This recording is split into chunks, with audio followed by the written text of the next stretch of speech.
So anyone that's been following the series will know that I've been in Japan. Just got back on Monday night English time, so I had Tuesday and Wednesday at home. Thursday travelled here to Thruxton, and today, Friday, we're on the track for FP1 and FP2. Thruxton's particularly hard on tyres. The nature of the track with its long, constant radius turns really is damaging to the tyre. So you have to sort of play this game between trying to ride where the grip is, which is obviously a bit slower than full throttle, because at full throttle you'll just spin the tyre and wear the rubber out, and then you won't have any left later in the race. So it's always a balance of trying to find the speed and maintain the tyre, and we've got that tricky challenge ahead of us.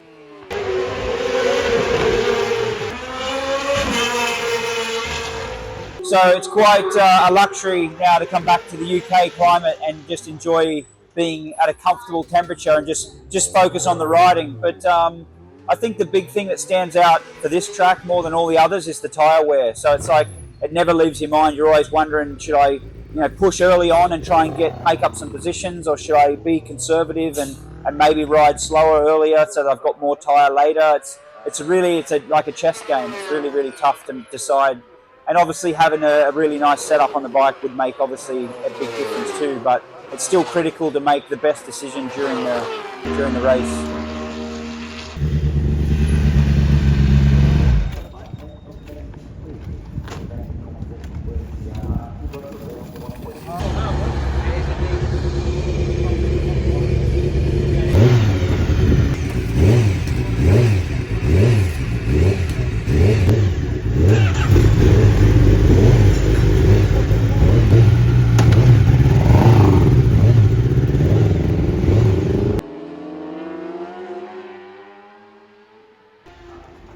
So I finished today in P6, which is a strong position on the timesheets, but I feel like I'm not satisfied with the settings on the bike, where we have a drop in performance really quickly. So I can get a good lap in on with a new tyre, but I can't be sure of how everyone else is. But I feel like we're dropping performance too quickly. So we're just looking at what we can do to try and improve somehow the grip. I think corner exit, everyone's going to be spinning. It's something we can't really, imagine we'll fix. But I think corner entry is an area that we can definitely make improvements. And if I get better corner entry, then I'll have a better position in the turn and be able to get up off the edge of the tyre. And that should help the tyre life and also possibly the lap time. So that's the focus for tomorrow.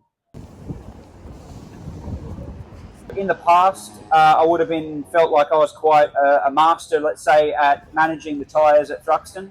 I felt like, I could feel where the grip was, and I could try not to spin the tyre too much, because obviously if it's spinning, wearing the rubber off, and then if you get to the point where all the rubber's worn away, and you're down to what we call the carcass rubber, which has no grip. So then with a few laps to go, if you get all the way down to the carcass rubber, the bike's almost unrideable. So then you've got to kind of try to find this middle ground where you're fast enough that people won't overtake you, but you're not destroying your tyre, and trying to manage it over the race. And it can be a really interesting turn of change. But in recent times, that pattern hasn't really unfolded that much now. It seems like the bikes have become a lot closer, the tyres are more durable, so there's still always this element of the tyre being a big effect, but it's not this calculate. So at least for me anyway, in recent years, I haven't been able to calculate the race as well in the past. I went into qualifying quite optimistic after our position yesterday being 6th, but we made a couple of little changes on the bike we thought were going to be a good move. As it turns out, maybe they weren't so good. We looked at the data. It didn't look like we lost any time with wheel spin, extra spin, which is what your first instincts are, is that if you're slower, it must be spinning more. But I lost all my time in the last corners in the slow change of direction part. So maybe we lost some of the handling of the bike in change of direction. So we're going to put the bike sort of more back to, not fully, but closer to how the bike was yesterday.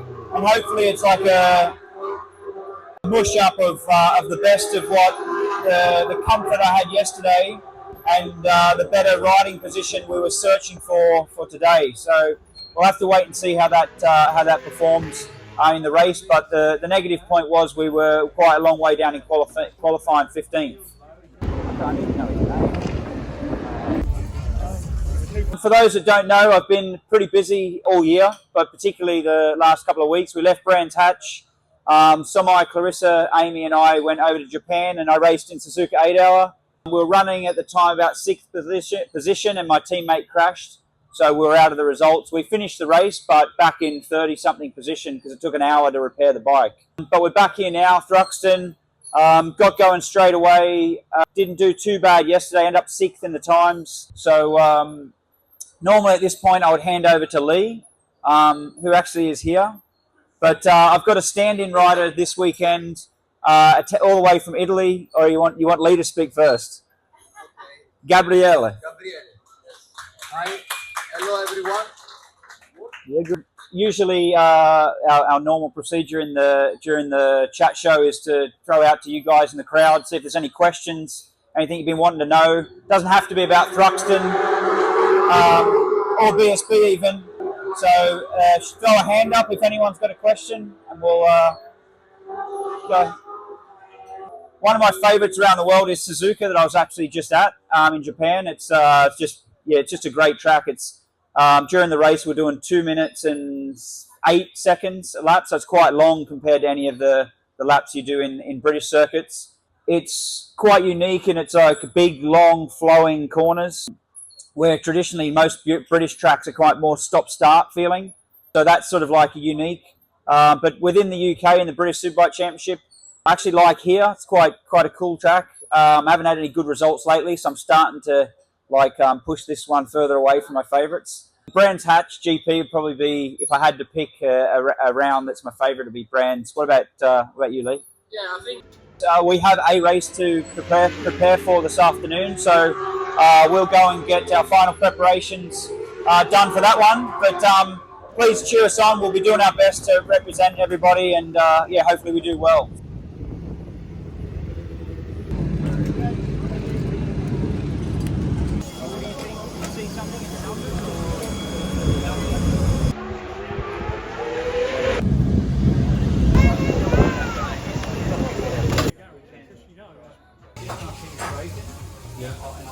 So here is the SC0 tyre that we use throughout all the British Superbike Championship, easily recognised by the SC0 sticker on the side. But here at Thruxton, we can only use the SC0 in the sprint races. And so for the longer full distance 20 lap races, we'll have to use this other tyre that's referred to as the D. It's a slightly harder compound, so it doesn't give as much grip, and it's a little bit more durable and harder wearing.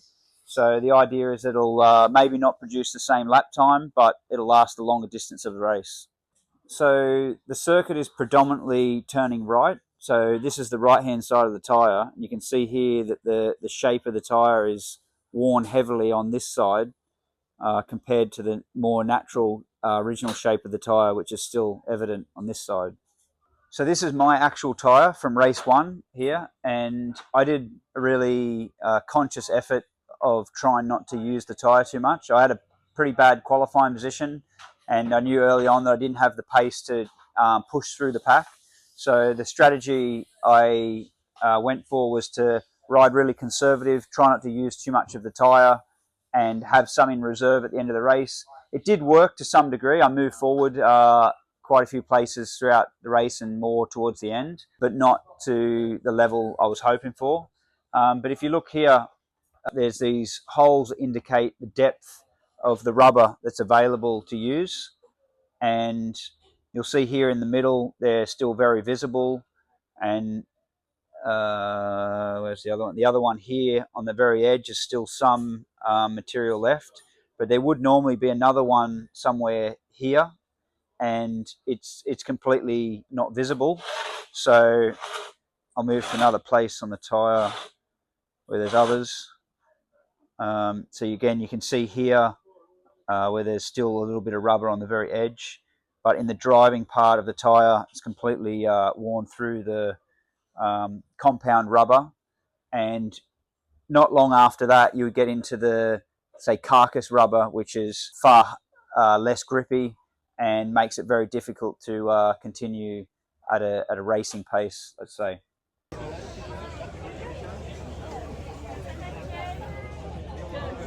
This weekend's been a little bit up and down. Went out in qualifying and just didn't even match my time in practice. The track conditions were a little off, and we'd made a change to the bike, but I wouldn't have thought it was enough to reduce the lap time. But anyway, we got a poor qualifying position, but lucky in the long race yesterday afternoon, I was able to put a decent time together. I didn't get a great position in the race, but I just slowly crept forward, kept a consistent pace, and at the end made a few positions, and somehow in amongst that I made a lap time that brought me up onto the third row for today's first race.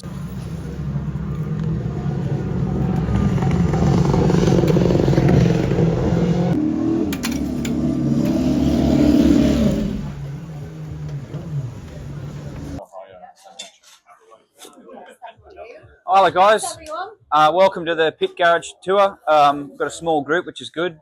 So there's bound to be some noisy bikes in a minute. We normally have to shut the doors because I can't hear myself think. But so the arrangement of the garage is always I'm on the left side, or it depends which way you're looking at, but I'm always on that side, and Lee's normally always on that side, just to keep everything the same. Every week you walk the same way, same side. There's no one rider, two rider situation. It's just that's the sides we operate on. There's no communication between the rider and the bike whilst we're out there.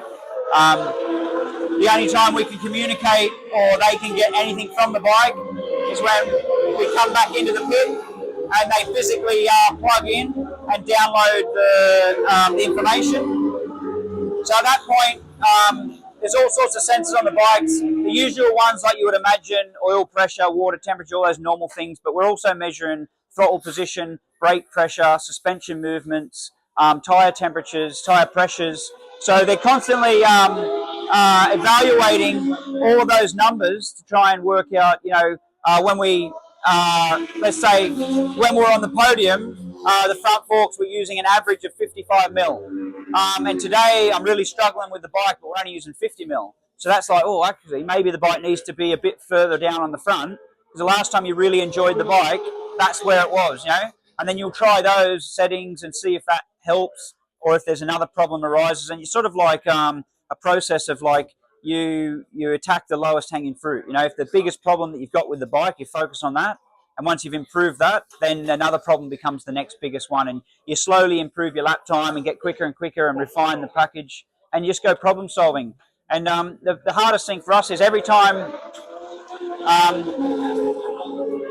we come back to the pits, we've got to deliver bad news, because that's the only way we can improve the package and move forward.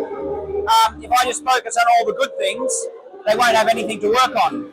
So it's quite a negative environment where every time you come back in, they're almost like dreading when you come back, because you're gonna come back with a new problem that they've got to try and solve. And it's all about trying to make the tyre last longer, get grip more where the others aren't, get you to brake later, get it to lean further. And obviously at a track like this, we've got to manage the tyres. This track's really aggressive on the tyre. The surface of the track is really aggressive. But on top of that, the corners are really long radius turns. So that's really hard on the tyre. Rather than getting a big load of energy on the side of the tyre for a short time and then lifting up and changing direction, the tyre then gets a chance to cool down, have a break, and then the next corner will come and it's ready to fight again. But here it's a big long radius corner. It's just that constant load and torture to the tyre. The temperature goes up, the rubber gets softer, it loses touch with grip with the surface, it spins more, the heat goes higher. It's just a reciprocal process, and it's a real challenge. And then as the tyre wears out, you get less and less rubber to gain grip on the surface. So that process becomes even exacerbated further. So that's really the process. We're always like in and out of the pits trying to improve the package, get further up the lap time, up the order, and get a good qualifying position. Because if we can start further up the grid, obviously you have less argy-bargy when you're at the front than you do sort of in the mid-pack. So that's really the focus. It's very complex when you get into the small details, but the basics of racing are fairly simple. Go the fastest and stay in front the longest, you normally win. I set off in that first race and just bad track position, ran wide at turn 1, kind of got stuffed at turn 2, just dropped a few places, and then Fraser Rogers and Tommy Brywell come together, and Fraser was like off the bike, and Tommy was like put his hand up for a moment, so I couldn't actually see all what was going on. I was sort of just to the right of Tommy, and I kind of balked not to want to run into any of the chaos, and another few people got pie. So it's just it went from a good situation to start to drop the load places back. Just sort of started settling into a rhythm, and then it got red flagged. So we set off again, had to start from our position we were in during the race, which for me was P15, very bad. New tyres, set off trying to do my best, but when you're in P15, people are fighting for corner to corner, not just about their position for the race. So it's quite a difficult position in the race to be in and move forward. But anyway, it's how it was. Now, we can only focus on just the feedback I've got from the bike. We have made a few changes. Obviously, if we were closer to the front, we'd be more sensitive with the changes and not make anything too dramatic. But because we're not really in a position to fight for the podium anyway, it's worth the gamble to try something different on the bike, try something that maybe sparks some better grip or better feeling to move forward. So we've done that a couple of stages throughout the races, and we'll do it again for the final race, and hopefully just find something that gives us information moving forward to the next rounds. We'll obviously do our best to put on a good show for you and all the team, and we appreciate you being part of the VIP hospitality experience, and look forward to seeing you again. Thanks very much. Bye.